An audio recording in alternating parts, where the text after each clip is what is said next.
وإن يمسسك الله بضر فلا كاشف له إلا هو বাঁচানে ওয়ালা একমাত্র কে?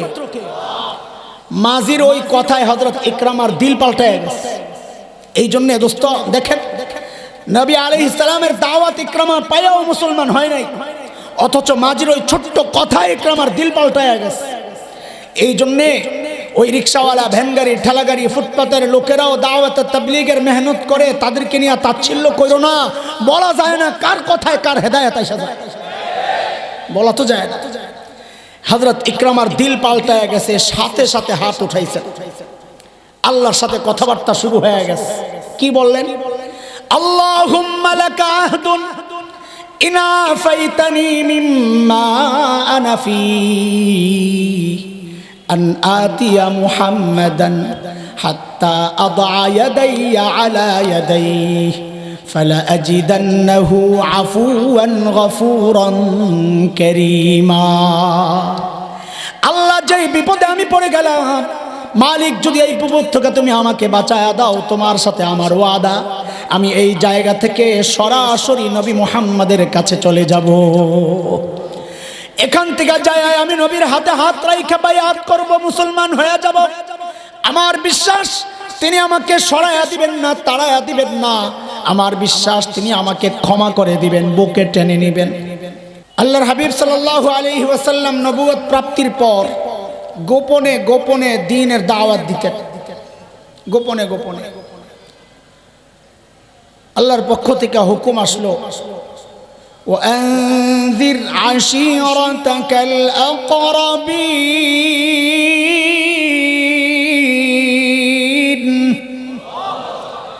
আপনি আপনার নিকট জন যারা, তাদের কাছে প্রকাশ্যে দাওয়াত দেওয়া শুরু করেন। নবী আলাইহিস সালাম চলে গেলেন সাফা পাহাড়ের উপর, মক্কার পাশেই এক পাহাড়। যারা হজ করেছেন জানেন, যেখান থেকে সাই শুরু হয়, সাফা। পাহাড়ে উঠে ডাকা শুরু করলেন, ইয়া সাবাহা ইয়া সাবাহা। এই ডাকের অর্থ হচ্ছে, আরবের মানুষ যখন বিপদ টের পেত, অনুমান করত, তখন আপনজনকে সতর্ক করার জন্য এটা ছিল আওয়াজ। নবী আলাইহিস সালাতু ওয়াস সালামের এই আওয়াজ পেয়ে মক্কার মানুষ বুঝে গেছে যে নিশ্চয়ই মুহাম্মদ সাল্লাল্লাহু আলাইহি সাল্লাম, নিশ্চয়ই মুহাম্মদ কোনো বিপদ এর আনাগোনা টের পেয়েছে, এই জন্য ওইভাবে চিৎকার করতেছে। কারণ সে খামাখা অযথা অনর্থক ডাক দেওয়ার মানুষ তো না। তখন প্রত্যেক কওমের লোকরা নিজে না যেতে পারলেও অন্যদেরকে প্রতিনিধি হিসাবে পাঠায়া দিয়েছেন, যায়া দেখো মুহাম্মদ কেন ডাকতেছে। সবাই যখন কাছে গেলেন, নবী আলাইহিস সালাম জিজ্ঞেস করলেন, হে আমার কওম, আমি যদি বলি এই পাহাড়ের ওই পাশে শত্রু অপেক্ষা করছে, আপনারা কি বিশ্বাস করবেন? সবাই একযোগে বলে উঠল, জীবনে তুমি কোনোদিন একটা মিথ্যা বলো নাই, এইটা কেন বিশ্বাস করব না, অবশ্যই করব। তখন আল্লাহর নবী বললেন, ও আমার কওম, কুলু লা ইলাহা ইল্লাল্লাহ তুফলিহু। ও আমার কওম, তাইলে লা ইলাহা ইল্লাল্লাহ পড়ুন, না হয় মৃত্যুর সাথে সাথে কবরের আযাব, আখিরাতের আযাব অপেক্ষা করছে, আর যদি পড়ে নেন তো সফলতা আর কামিয়াবি অপেক্ষা করছে। যেই না আল্লাহর হাবিব এই কথা বললেন, এখন সবাই খালি একজন আরেকজনের চেহারার দিকে তাকায়, কিরে বলল এটা। কিন্তু চোখলজ্জা বলতে একটা কথা আছে, এই 42-43 বছর যেই মানুষটা জিন্দগিতে কারো সাথে কটু কথা বলে নাই, একটা গালি দেয় নাই, মিথ্যা বলে নাই, কাউকে কষ্ট দেয় নাই, এখন হঠাৎ এই মানুষটা, এত ভালো মানুষটা হঠাৎ তার কওম সম্প্রদায়ের চেতনার বিরুদ্ধে, আদর্শের বিরুদ্ধে, আকীদার বিরুদ্ধে বক্তব্য দিচ্ছে, দিলে তো কষ্ট লাগতেছে, কিন্তু চোখ লজ্জায় কিছু বলতে পারতেছে না। তো সব ভদ্র সমাজে কিছু মুরগি চোরাও তো থাকে,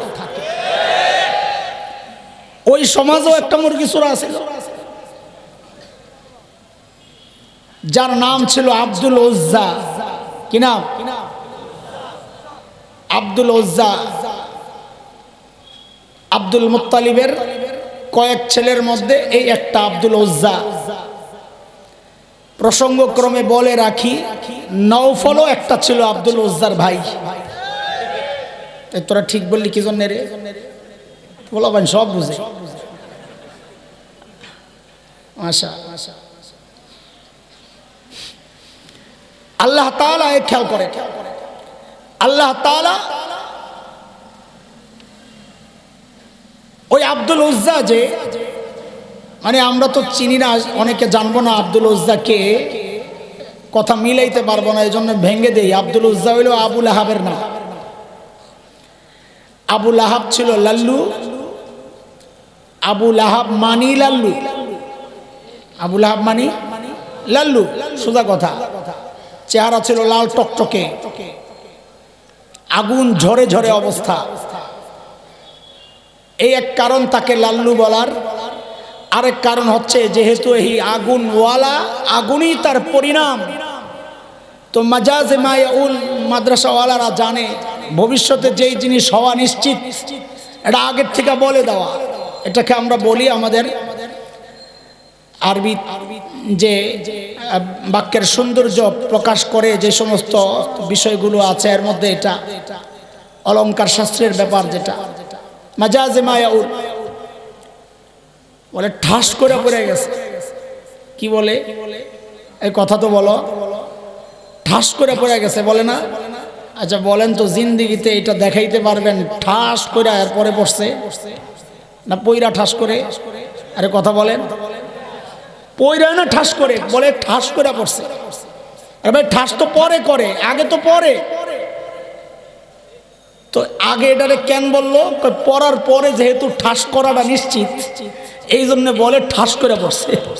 এটারে আমরা আরবিতে বলি মাজাজে মায়াউল। ওই আবু লাহাবের পরিণতি যেহেতু জাহান্নামের আগুন, এই জন্য আল্লাহ আগের থেকে এর নাম রেখে দিয়েছেন আবু লাহাব, আগুনের লিলিহান শিখাওয়ালা। তোর নসিবে ওইটাই আছে। ওই মুরগি চোরা দাঁড়ায় গেছে, দাঁড়ায় নবীর দিকে পাথর একটা হাতি নিয়া ভাব লইছে মারবে। আপন ভাতিজা মারে কেমনে ভাব লইছে। তাব্বান লাক আলিহাযা জামাতানা, ও মুহাম্মদ তুই ধ্বংস হ, এই জন্য আমাদেরকে ডেকেছিস।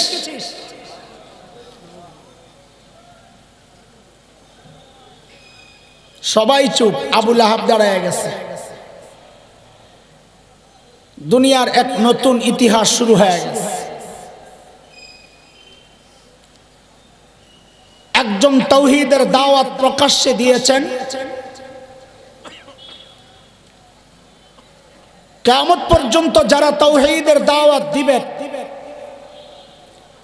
তাদের একটা মিছিল চালু হয়ে গেল, যার নেতৃত্বে মুহাম্মদুর রাসূলুল্লাহ সাল্লাল্লাহু আলাইহি ওয়াসাল্লাম, যার গন্তব্য জান্নাত।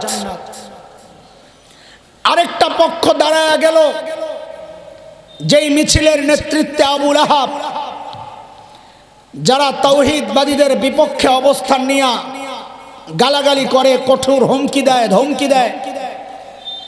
ওই মিছিল কিয়ামত পর্যন্ত চলবে, যাদের নেতৃত্বে আবু লাহাব, যাদের গন্তব্য ঠিকানা জাহান্নাম। সিদ্ধান্ত আপনার, আমাদের কাজ আপনার কাছে পৌঁছায়া দেওয়া। আপনি কোন মিছিলে ঢুকবেন এটা সিদ্ধান্ত আপনার। আমরা কারো শত্রু নই, কারো প্রতিপক্ষ হতে চাই না।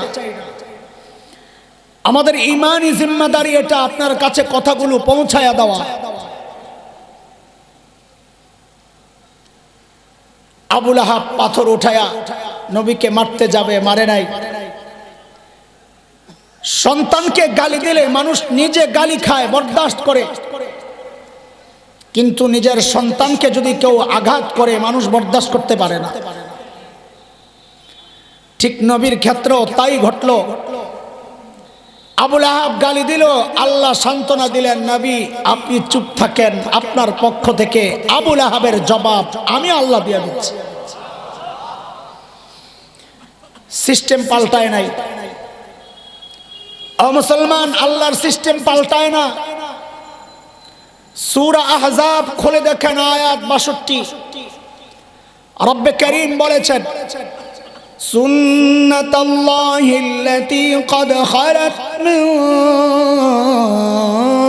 ক্বাবল ওয়ালান তাজিদা লিসুন্নাতিল্লাহি তাবদীলা। আল্লাহর সিস্টেমের পরিবর্তন হয় না। কিয়ামত পর্যন্ত যারাই তাওহীদবাদীদের বিপক্ষে অবস্থান নিয়ে তাদেরকে গালিগালাজ করবে, মারতে যাবে, খোদার কসম খায়া বলি তাদের জন্য আল্লাহর গজব অনিবার্য। আল্লাহই তাদের জবাব দিয়ে দিবে, কোনো সন্দেহ নাই। সেই গজবের শিকার যেন আপনি না হন, এই জন্য সতর্ক করতে আসছি। আল্লাহ জবাব দিয়া সূরা নাজিল করে দিলেন, তাব্বাত ইয়াদা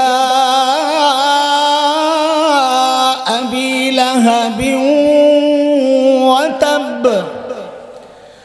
মা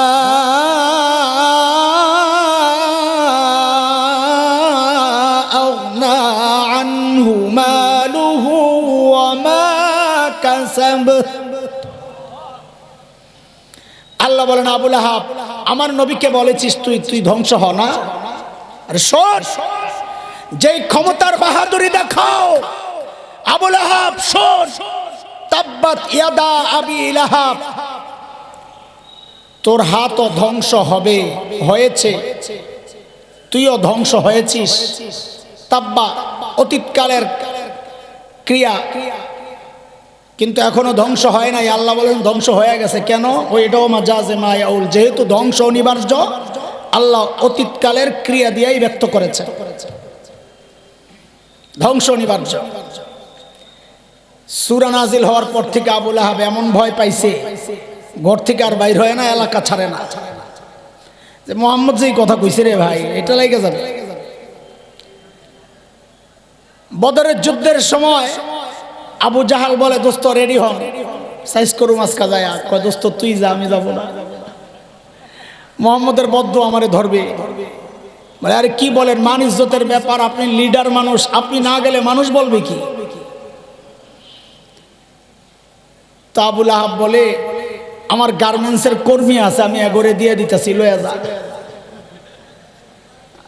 বলে গার্মেন্টস এলো কোথেকে? আর এটা এখনকার সময় দিয়ে তোমারে বুঝাইতেছি। আবুল আহাব এই কথাই বলছে, আমি টাকা দিয়ে লোক ভাড়া করে পাঠাবো, তাও আমি যাব না। আমি সময়ের তর্জমা করতেছি, বুঝা নিতে হবে। কিন্তু আল্লাহ তাআলা যা বলেছেন, ওই ধ্বংস ঠেকানোর ক্ষমতা, আল্লাহ বলেন, মা আগনা আনহু মালুহু ওয়া মা কাসাব। তোর অর্থের ক্ষমতা দাপট দেখাস না, এটা দিয়ে বাইচা যাবি। ওমা কাসাব দ্বারা মুফাসসিররা এটাও বলেছেন, সন্তানের দাপট দেখাও, ওই সন্তান, ওই কর্মী তোমাকে বাঁচাতে পারবে না। আল্লাহ যদি কাউকে না বাঁচায়, তাকে বাঁচানোর ক্ষমতা দুনিয়ার কোন শক্তির দেয়। ঘটনা কি হলো? বদরের যুদ্ধের 7-8 দিন, কেউ বলেছেন 6 দিন পরে আবুল আহাবের গলায় এমন এক ফোড়া উঠছে, ওইটার ব্যথা আর যন্ত্রণা গোটা শরীরে পচন ধরছে, গন্ধ রে ভাই, সুবহানাল্লাহ। যেই সন্তানরা তাকে বাঁচাবে বলে বাহাদুরি করত, ওই সন্তানরা মৃত্যুর পর হাবশি গোলাম ভাড়া করে আবুল আহাবের লাশ দূরে গর্ত করে নিক্ষেপ করে, পাথর দিয়া চাপা দিয়া, তারপর তাকে দূর করেছে। আল্লাহ দেখায়া দিছে, যেই সম্পদের বাহাদুরি করেছিস, যেই কর্মীর বাহাদুরি করেছিস, ওই কর্মীরাই তোকে দাফন করেছে। সব জায়গায় আল্লাহ তাআলা কিছু বিষয়ে ছাড় দেন, ছেড়ে দেন না, কিন্তু কিছু বিষয় আছে ওই জায়গায় আল্লাহ ছাড়ও দেন না, ছেড়েও দেন না। আমাদেরকে অনেকে এই কথাগুলো বলে, এ মুসলমান আপনি কোন দল করেন আমার জানার দরকার নাই, কালিমায় বিশ্বাস করেই তো এখানে আসছেন না, তাইলে মার্কাটারে একটু বাইরে রাখেন আপাতত, পরে আবার মার্কা কান্দলে আবার যাই, আমার কোনো আপত্তি নাই। এটা মুসলমানদের জন্য কথা। সূরা লাহাব তো আপনাদেরকে জানানোর জন্যই আল্লাহ নাযিল করছেন, সতর্ক রাখার জন্য। অনেকে জিজ্ঞেস করে এই কথা, বাংলাদেশে কত সমস্যা পড়ে আছে, এই তো এক কুলাঙ্গার সেদিন তিনি বললেন বিএনপির সমর্থক, আমি নাম বলতে চাই না, আপনি জাফরুল্লাহ কেন বলেন, আমি তো জাফরুল্লাহ নাম বলতে চাই না। সে বলল ওই সমস্ত মূর্তি আর ভাস্কর্যের চিন্তা বাদ দিয়া নিজেদের ভেতরের সমস্যাগুলো আগে দূর করে। এই বক্তব্য অনেকের, আমাদের ঘরানার অনেকেও আমাদেরকে বলে দিনদার, যে আপনারা হুজুররা কিছু হইলেই নাস্তিক মুরতাদের ফাঁসি চাই, ওটা করি ওটা করি। বাংলাদেশের আর কোনো সমস্যা দেখেন না আপনারা? সরকারের জুলুম নির্যাতনের বিরুদ্ধে বলতে পারেন না, দুর্নীতির বিরুদ্ধে বলতে পারেন না। তা আমরা বলি এগুলোর জন্য তো তোমরা আসোই, হালুয়ার ভাগ তো তোমরাই পাও, আমরা পাই নাকি? সরকার পতন হইলে তোমরা যাইবা, ও হালুয়াও তোমরা খাইবা, হয় তোমরা খাইবা না বিরোধীরা খাইবা, আমরা ওগুলা খাওয়ার দরকার নাই। আমরা এক জায়গায় আছি, ওটা কোনটা? যেই জায়গায় আল্লাহও ছাড় দেন নাই, নবীও ছাড় দেন নাই, আমরাও ছাড় দিতে রাজি। ওইটা কি? আল্লাহর নবীর সাথে যারা বেয়াদবি করেছে আল্লাহ ছাড় দেন নাই। খোদার কসম খায়া বলি, খোদার কসম খায়া বলি, নবীর ওয়ারিস যারা, খোদার কসম, তাদের সাথে যারা বেয়াদবি করবে আল্লাহ তাদেরকেও ছাড়বেন না, তাদেরকেও ছাড়বেন না।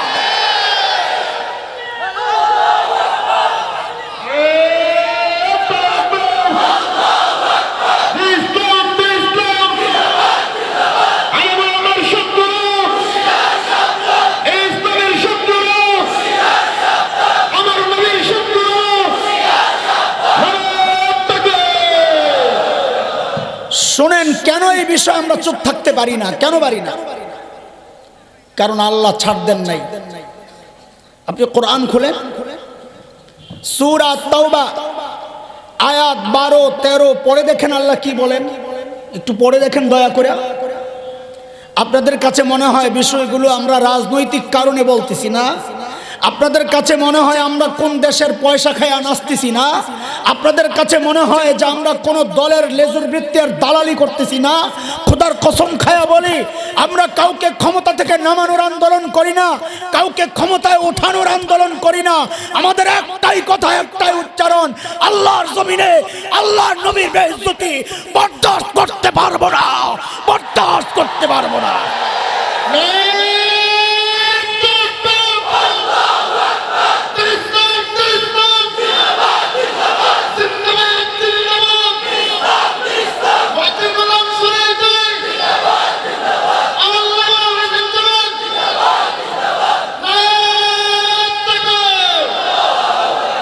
আপনি কোরআন পড়েন, কোরআন পড়েন, সূরা তাওবা, কোন সূরা?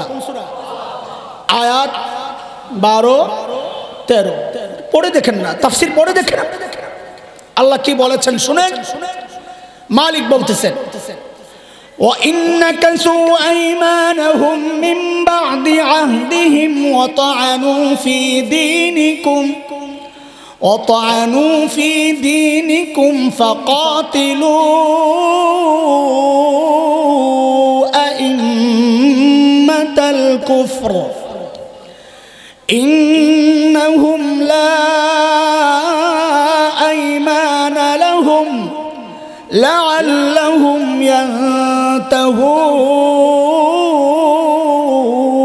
ينتهون ألا تقاتلون قوما نكثوا أيمانهم وهموا بإخراج الرسول وهم بدؤوكم أول مرة আতাখশাউনাহুম ফাল্লাহু আহাক্কু আন তাখশাউহু ইন কুনতুম মুমিনিন। কথা কার এগুলা? আল্লাহ কি বলতেছেন আয়াতে? আল্লাহ বলতেছেন যারা চুক্তি লঙ্ঘন করে,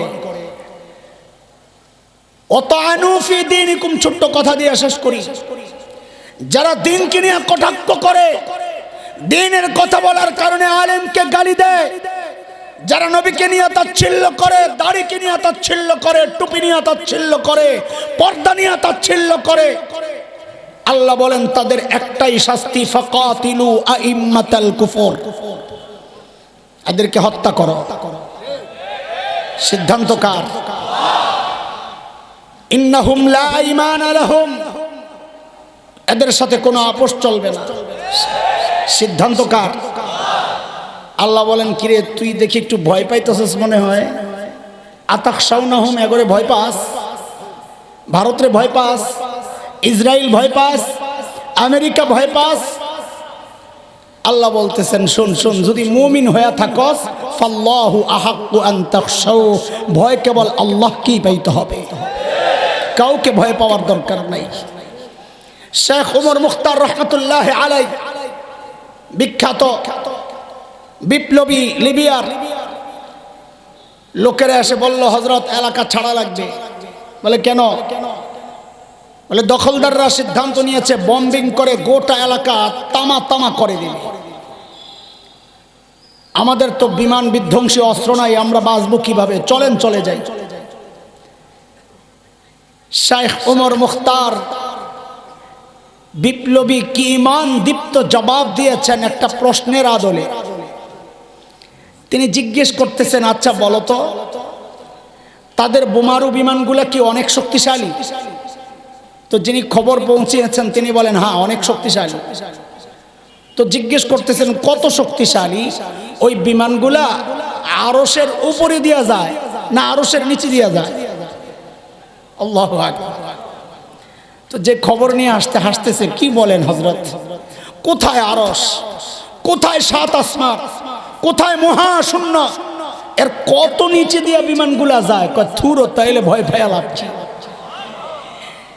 আরশের উপর দিয়া গেলে না এলে ভয় পাইতাম যে আমাকে যে আরশের মালিক বাঁচাবেন, উনি আক্রান্ত হয়ে গেলে, আমার রব আক্রান্ত হয়ে গেলে আমাকে কে বাঁচাবে?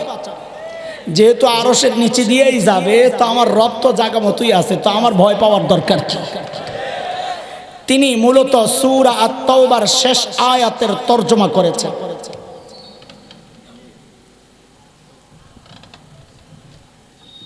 সালাম আপনারা ভালো এসে বসছি। জি আপনার কাছে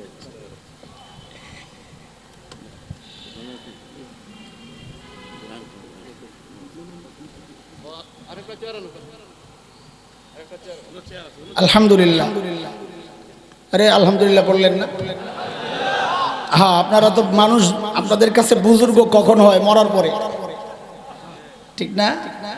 মরার পরে তখন শুরু হয় লেহালি। খুব বুজুর্গ আসিল গাছবাড়ি হুজুর, আর যেটা আছে এখন আর দেখে আর খুশি লাগে না, কি যে এক অবস্থা। তো শেখ ওমর মুখতার রহমতুল্লাহ আলাই সূরা আত-তাওবার শেষ আয়াতের তরজমা করেছেন, যে আয়াতে আল্লাহ তাআলা আমার নবীকে সান্ত্বনা দিয়েছেন এই বলে, ফাইন তাওয়াল্লাউ ফাকুল হাসবিয়াল্লাহ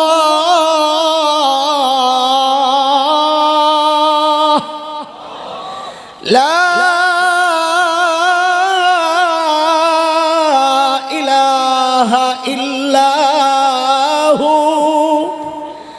আলাইহি তাওয়াক্কালতু ওয়া হুয়া রাব্বুল আরশিল আযীম।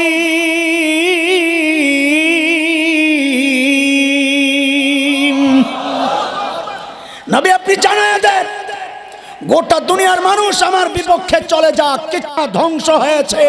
বিলাল হাবশীদের মালিক ছিল, জয়ী হয়েছেন। আবু জাহেল উতবা সাইবাদের মালিক ছিল না, নিশ্চিহ্ন হয়েছে। আমেরিকার মালিক নাই, আমেরিকার ধ্বংস অনিবার্য। ভারতের মালিক নাই, ধ্বংস অনিবার্য। আমার দেশ দখলের চিন্তা করো, আমার দেশ দখলের চিন্তা করো। কুলাঙ্গাররা শুনে নাও, ইমানদাররা স্বপ্ন দেখে দিল্লির লাল কেল্লায় আবারও কালিমার পতাকা পথ পথ করে উঠবে, পথ পথ করে উঠবে।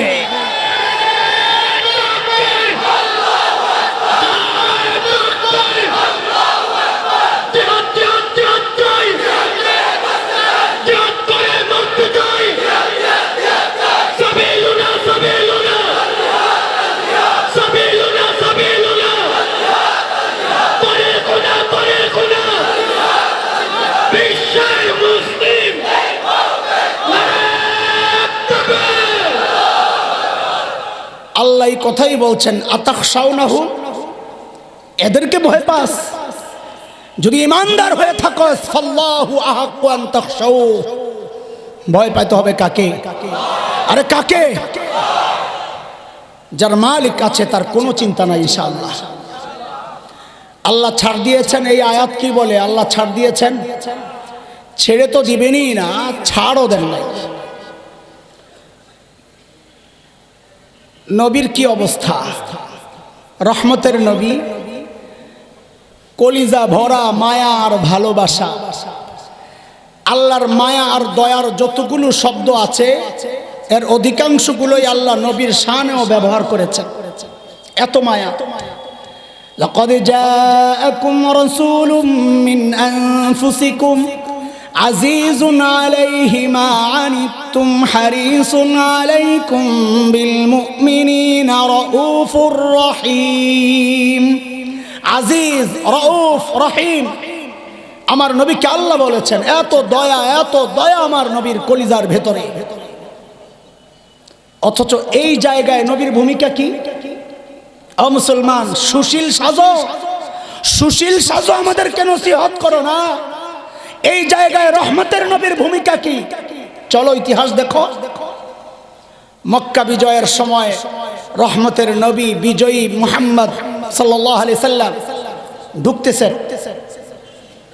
ঢুকতেছেন, মাথা নিচের দিকে ঝুঁকায়া ঝুঁকায়া চোখ দিয়া পানি পড়তেছে আর তিলাওয়াত করতেছেন, ইন্না ফাতাহনা লাকা ফাতহাম মুবিনা।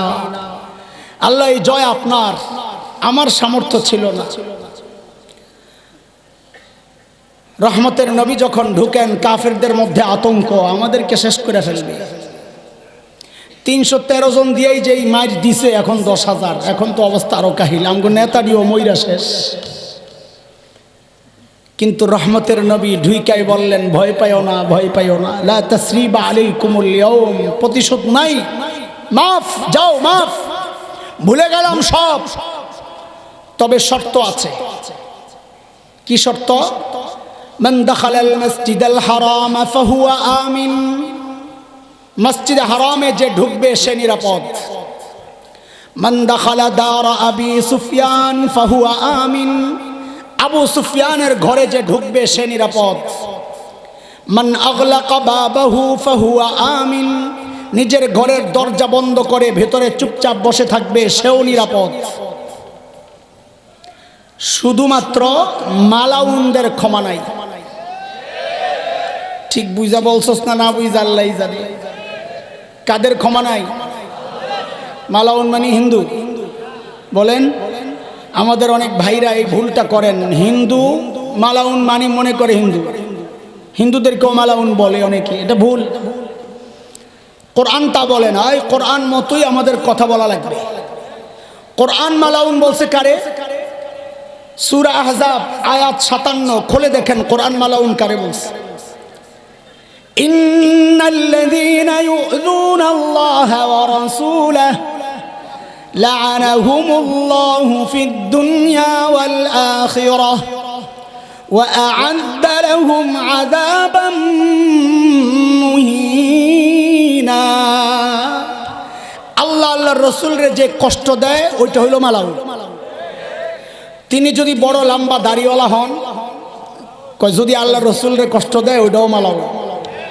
তিনি যদি টুপিওয়ালা হয়, কই যদি আল্লাহ আল্লাহ রসুলকে কষ্ট দেয় ওইটাও মালাউন। হিন্দু বৌদ্ধ কোন ধর্ম নির্দিষ্ট ব্যক্তি মালাউন না। মালাউন যে আল্লাহ আল্লাহ রসুলকে কষ্ট দেয় সে নামধারী মুসলমান হইলেও মালাউন। নবী বলে দিলেন মালাউনদের ক্ষমা নাই। কেন? এটা নবীর বিধান না, আল্লাহ জানাইছেন আগেই মালাউনদের খবর না, ক্ষমা নাই।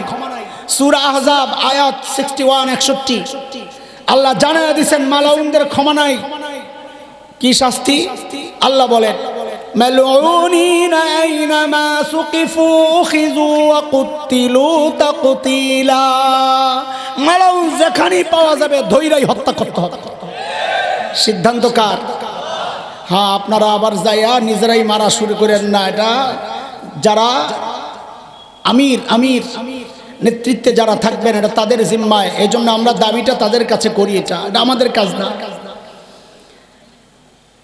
কাজী করবেন, হাকিম করবেন, রাষ্ট্র পরিচালনায় যারা দায়িত্বে আছেন তারা করবেন। এটা নবী ঘোষণা দিয়ে দিলেন মালাউনদেরকে যেখানে পাওয়া যাবে ধৈরাই মারতে হবে। এরা কারা?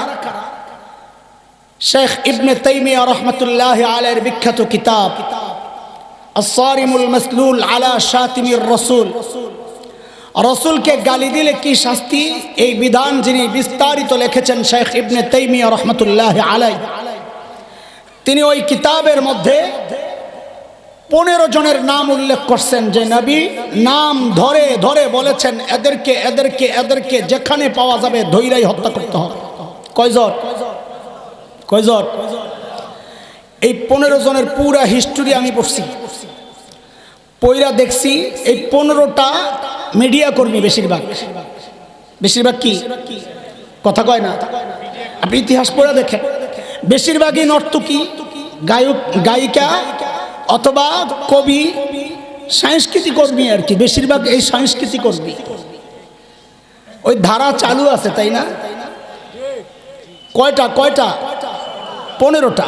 আব্দুল্লাহ ইবনে খাতাল, কর্তুনা, কুরাইনা, সাররা, মাকিস ইবনে সুবানা, হুয়াইরিস ইবনে নাকিদ, আব্দুল্লাহ ইবনে সাদ ইবনে আবি সারাহ, ইকরামা ইবনে আবি জাহল, ওয়াহশি ইবনে হারব, হুবার ইবনুল আসওয়াদ, হারিস ইবনে তলাতিল, আব্দুল্লাহ ইবনে জিবারা, কাব ইবনে জুহাইর, হুবাইরা বিনতে আবি ওয়াহাব আল মখজুমি, হিন্দা বিনতে উতবা। নবী গনে গনে বললেন এই 15টা যেখানে পাওয়া যাবে ধৈরাই হত্যা করতে হবে। আব্দুল্লাহ ইবনে খাতাল কি করছে? কাবার গিলাফ দিয়ার যায় নিজের সুন্দর করে পেঁচাইছে। মনে করছে কি মুসলমান কাবার ইজ্জত করে, তো কাবার গিলাফ দিয়ে নিজের জড়াইলে মনে আমারে মারবে না। যেমন নির্বাচন আসলে মাঝে মধ্যে এরকম কিছু নেতা পাওয়া যায়, এরা টুপি টাপি মাথায় দিয়ে আপনাকে শাহজালাল আল ইয়ামানির কবরে আসে। এরা মনে করে বাংলাদেশের মুসলমান দিনদার, আওয়ামী লীগ করুক আর বিএনপি করুক, এরা যেহেতু দিনদার, ওই টুপিটা মাথায় দিলে মনে হয় আমারে ভোট দিবে। শিখছে কাছ থেকে? আব্দুল্লাহ ইবনে খাতাল থেকে। আব্দুল্লাহ ইবনে খাতাল কাবার গিলাফ দিয়ে নিজেরে জড়াইছে, কিন্তু বেওকুফ তো নিচে দিয়া তো পাও দেখা যায়, মগা নাই কিচ্ছু। কারণ মাথায় মগজ থাকলে রবকে স্বীকার করত। যার মাথায় মগজ আছে সে রবকে অস্বীকার করতে কার কথা? সূরা আলী ইমরান খুলে দেখো আল্লাহ কি বলেন, ইন্না ফি খালকিস সামাওয়াতি ওয়াল আরদি ওয়া ইখতিলাফিল লাইলি ওয়ান নাহার লাআয়াতিল লিউলিল আলবাব।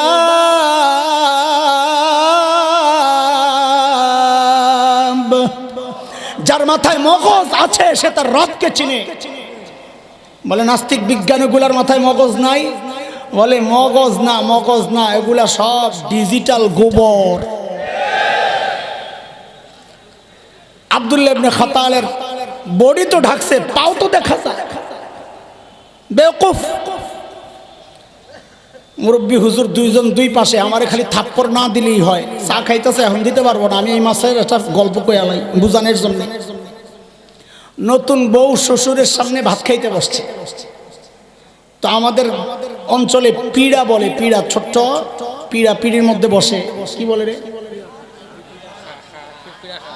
খাট খাট পীড়া, বুঝছেন নি আপনারা? বৈশা নতুন বউ বসে বসে ভাত খায় শ্বশুরের সামনে, হঠাৎ বায়ু ছুটে গেছে আওয়াজ করে টুক করে, এই হাসে না, বায়ুর নিয়ে হাসাহাসি নাই। এটা কওমে লূতের অভ্যাস ছিল। এদের গজব আসার অন্যতম কারণ এটাও ছিল, এরা প্রতিযোগিতা লাগতো কাঠটা কত লম্বা হয়। তাফসীরের কিতাব খুলে দেখে, এগুলো নিয়ে হাসাহাসি না করা এটা তো স্বাভাবিক জিনিস। তো টুস করে যখন আওয়াজ হয়েছে, বউ লজ্জা ভাঙ্গার জন্য কি করছে, প্লেটের মধ্যে আঙ্গুল দিয়ে এরকম জোরে ঘষা মারছে। তো ক্রোধ করে আওয়াজ হয়েছে, মানে শ্বশুররে বুঝাইলো, আব্বা আগের যে আওয়াজটা পাইছেন এটা ওই আঙ্গুলের গুতার আওয়াজ, আপনি যেটা মনে করছেন এটা না। শ্বশুর চিন্তা করলো নতুন বউ কয়দিন এরকম শরম ঢাকবে, একবারে যা ভাঙ্গার ভাঙ্গা লাগবে। তো বলে, বৌমা আওয়াজটা নাইলে কোন রকম ঢাকলা, কিন্তু গন্ধটারে কি করবা? এই আব্দুল্লাহ ইবনে খাতালের গল্প পড়ি আর আমার মাথায় ওই গল্প ঘুরতেছে আর হাসতেছি নিজে নিজে। যারে গাদা, কাবার গিলাফ দিয়া নাইলে বডিটারে ঢাকলি, পাও তো দেখা যায়, ওটা কি করবে? হযরত আলী কাররামাল্লাহু ওয়াজহা, আসাদুল্লাহিল গালিব, আরো দুইজন সাহাবী সঙ্গী দৌড়ে যায়, টাইনা বাইর করে লগে লগে কল্লা ফালাইয়া দিয়া মাকাম ইব্রাহিমের পাশেই না ঝুলাইয়া রাখছে। হযরত ওসমান নিজের আপন দুধ ভাই, ওই 15 জনের একজন আব্দুল্লাহ ইবনে সাদ ইবনে আবি সারাহ, হযরত ওসমান হাতটা ধইরা নবীর কাছে আইনা বলে, ইয়া রাসূলুল্লাহ, আমি আব্দুল্লাহর জন্য নিরাপত্তা চাই। রহমতের নবী মুখটা ফিরাইয়া ফেলছেন। বলেন তো কে ফিরাইছেন? কে ফিরাইছেন? রহমতের নবী বলতে হবে। কে?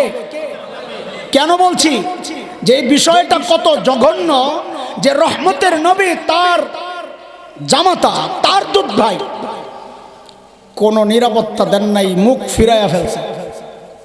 হযরত ওসমান আবার হাত ধরে ওই পাশে নিয়ে গেছেন, ইয়া রাসূলুল্লাহ, আব্দুল্লাহ ইবনে সাদ ইবনে আবি সারা আমার দুধ ভাই, ইয়া রাসূলুল্লাহ, নিরাপত্তা চাই। আল্লাহর হাবিব আবার মুখ ফিরাইয়া ফেলছেন। হযরত আব্দুল্লাহ ইবনে সাদ ইবনে আবি সারা আবার ডান পাশে এসে বলে, ইয়া রাসূলুল্লাহ, নিরাপত্তা চাই। আল্লাহর হাবিব বলেন, যাও, ঈমান কবুলের শর্তে নিরাপত্তা দিয়ে দিলাম। নিরাপত্তা দিয়েই সাহাবীদেরকে বলতেছেন, এই বোকারা, আমি যে কাল ক্ষেপণ করতেছিলাম মুখ ফিরাইয়া ফিরাইয়া, এই সুযোগটা কেন তোরা গ্রহণ করলি না? কেন আর কল্লা ফালাইয়া দিলি না? এই কথা কার? রহমতের নবীর। বলেন কার? রহমতের নবীর বক্তব্য। আরে কোন নবী? উহুদের মাঠে রক্তাক্ত নবী, নিজের সঙ্গীরা রক্তাক্ত, মানব ঢাল তৈরি করছেন সাহাবীরা, অসহ্য যন্ত্রণা সইতে পারতেছেন না, নিজেদের কষ্ট না নবীর কষ্ট দেখা বলতেছেন, ইয়া রাসূলুল্লাহ, একটু বদদুয়ার হাতটা উঠান না, একটু বদদুয়ার হাতটা উঠান না ইয়া রাসূলুল্লাহ।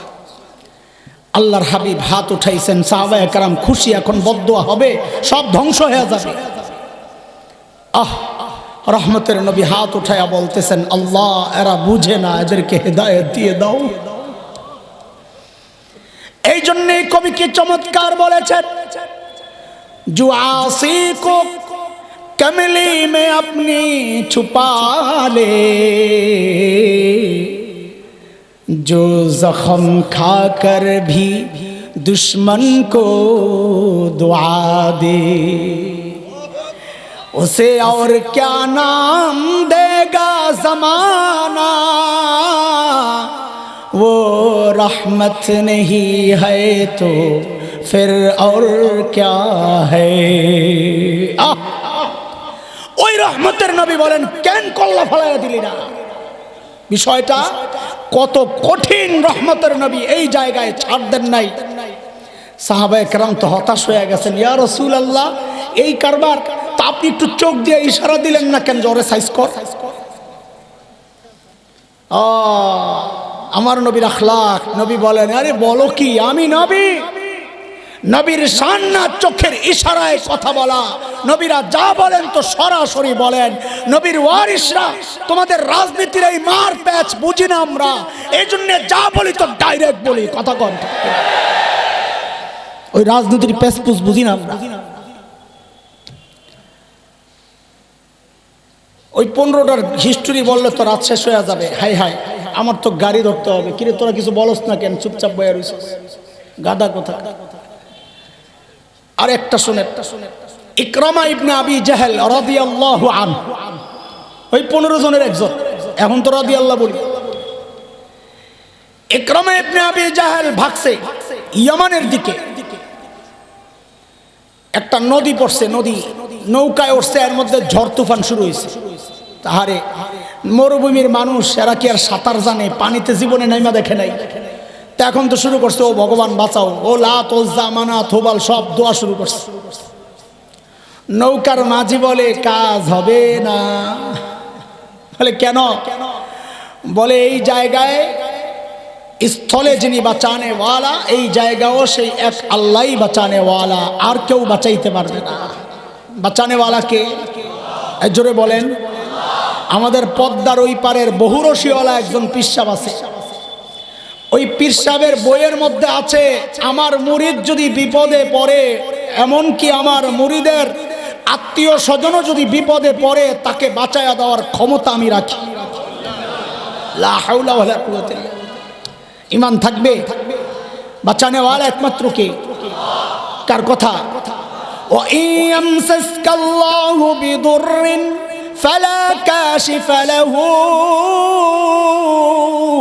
ইল্লা হু। বাঁচানে ওয়ালা একমাত্র কে? মাজির ওই কথায় হযরত ইকরামার দিল পাল্টায় গেছে। এই জন্য দোস্ত দেখেন, নবী আলাইহিস সালামের দাওয়াত ইকরামা পায়াও মুসলমান হয় নাই, অথচ মাজির ওই ছোট্ট কথায় ইকরামার দিল পাল্টায় গেছে। এই জন্যে ওই রিক্সাওয়ালা, ভ্যানগাড়ি, ঠেলাগাড়ি, ফুটপাতের লোকেরাও দাওয়াত তাবলীগের মেহনত করে, তাদেরকে নিয়ে তাচ্ছিল্য করো না। বলা যায় না কার কথায় কার হেদায়েত আইসা যায়, বলা তো যায় না। হযরত ইকরামার দিল পাল্টায় গেছে, সাথে সাথে হাত উঠাইছে, আল্লাহর সাথে কথাবার্তা শুরু হয়ে গেছে। কি বললেন? আল্লাহুম্মা লাকা আহদুন ইনা ফাইতানি মিম্মা আনা ফি আন আতিয়া মুহাম্মাদান হাত্তা আদআ ইয়াদাইয়া আলা ইয়াদাইহি ফালা আজিদান্নাহু আফুওয়ান গফুরান কারীমা। আল্লাহ, যেই বিপদে আমি পড়ে গেলাম, মালিক যদি এই বিপদ থেকে তুমি আমাকে বাঁচায়া দাও, তোমার সাথে আমার ওয়াদা, আমি এই জায়গা থেকে সরাসরি নবী মুহাম্মাদের কাছে চলে যাব। এখান থেকে যায় আমি নবীর হাতে হাত রাইখা বায়াত করব, মুসলমান হয়ে যাব। আমার বিশ্বাস তিনি আমাকে সরাইয়া দিবেন না, তাড়াইয়া দিবেন না। আমার বিশ্বাস তিনি আমাকে ক্ষমা করে দিবেন, বুকে টেনে নেবেন। এই কথা চিন্তা করতে করতে হযরত ইকরামার বিবি উম্মে হাকিম বিনতে হারিস ইবনে হিশাম, মুসলমান, পেছন দিয়া স্বামীকে বাঁচানোর জন্য দৌড়ায় আসছে পেছনে পেছনে। নদীর পাড় থেকে ডাকতেছে, আগের সম্পর্কের ছিল চাচাতো ভাই। নদীর পাড় থেকে ডাকতেছে, ইয়াবনা আম, ইয়াবনা আম, ও চাচার বেটা, ইন্নী ক্বাদ জিতু মিন ইনদি আবাররিন নাস ওয়া আওসালিন নাস ওয়া খায়রিন নাস ক্বাদ ইসতা'মানতু লাকা রাসূলুল্লাহি সাল্লাল্লাহু আলাইহি ওয়াসাল্লাম ফালা তুহলিক নাফসাক। ও চাচার বেটা, আমি এমন একজন মানুষের কাছ থেকে আসছি যিনি জগতের মধ্যে সর্বোত্তম চরিত্রের অধিকারী। এমন একজন মানুষের কাছ থেকে আসছি যিনি আত্মীয়তার সম্পর্কের মূল্যায়নের ক্ষেত্রে সবচেয়ে দায়িত্বশীল ব্যক্তি। আমি এমন একজন মানুষের কাছ থেকে আসছি যিনি সবচেয়ে উত্তম আখলাকের অধিকারী। আপনি আপনাকে মৃত্যুর মুখে, ধ্বংসের মুখে ঠেলে দিয়েন না। আমি আপনার জন্য নবীর কাছ থেকে নিরাপত্তা চেয়ে আনছি। একসাথে হইয়া যখন মক্কায়, আল্লাহর হাবিব জেনে গেছেন যে ইকরামা মুমিন হয়ে আসতেছে। কেমনে জানছেন? নবী গায়েব জানতেন না? আপনারা তো বলেন নবী গায়েব জানতেন, জোরে বলেন না। নবী গায়েব জানতেন? জানতেন না। কার কথা এটা? কে বলেছে?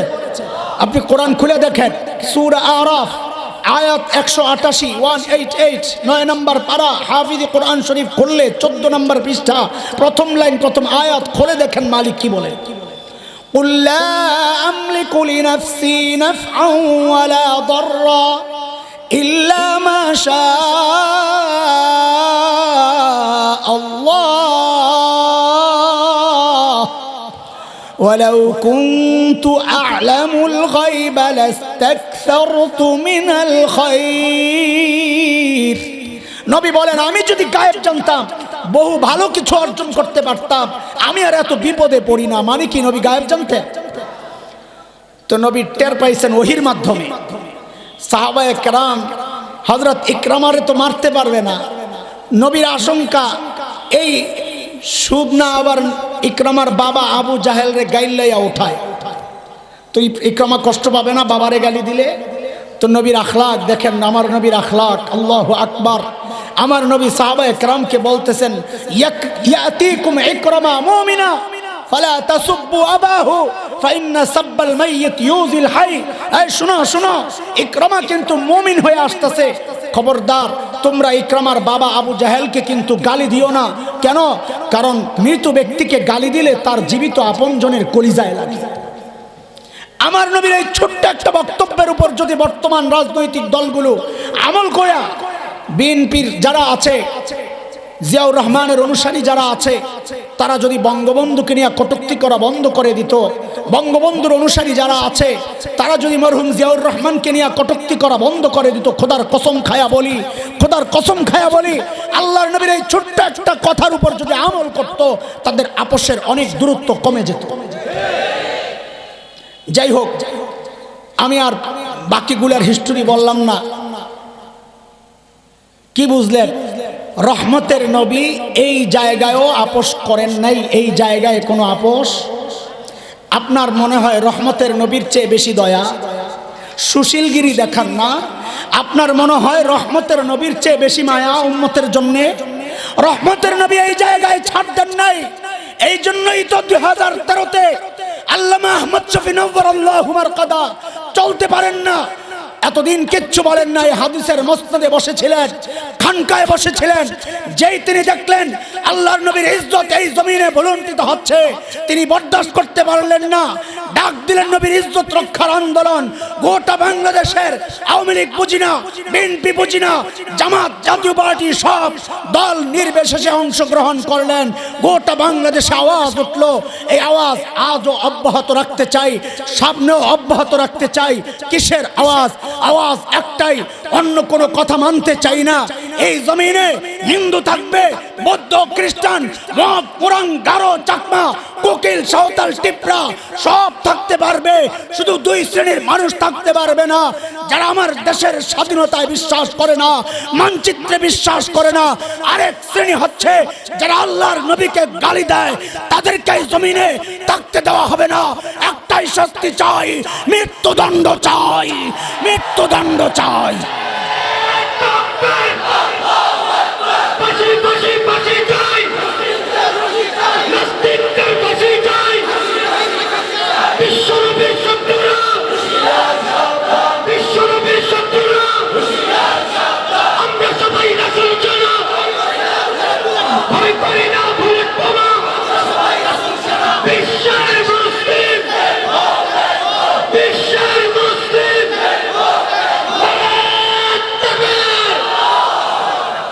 تبت يدا أبي لهب وتب ما